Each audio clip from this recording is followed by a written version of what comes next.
ардагердин өзүнүн ой пикирин айтып сүйлөп алышы бул эң чоң нерсе.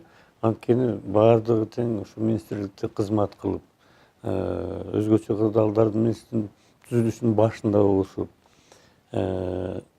бүт жакшынакы кызматтарын кылып берген. Албетте, бүгүн министр өзү Болот Абдыжанович ушу чакырып эметкен бул эң чоң нерсе да. Анткени эч качан ушу ардагерлер менен биздин жаштар иштеп аткан байланыш үзүлбөш керек да дайым. Анткени албетте баягы ардагер өзүнүн оюн айта бербейт да. Жакшы, дагы жакшы кошумчасы болсо айтат.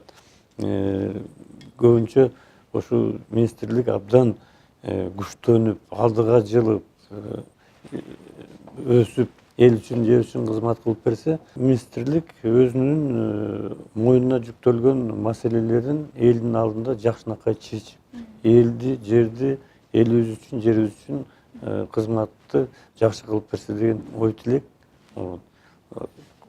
Кырдаалдардын алдын ала алып, өз маалында ыкчам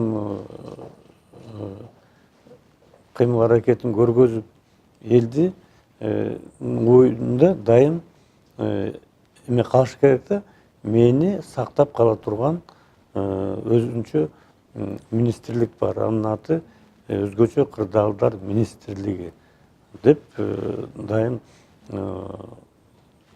ишеними арта бериш керек да.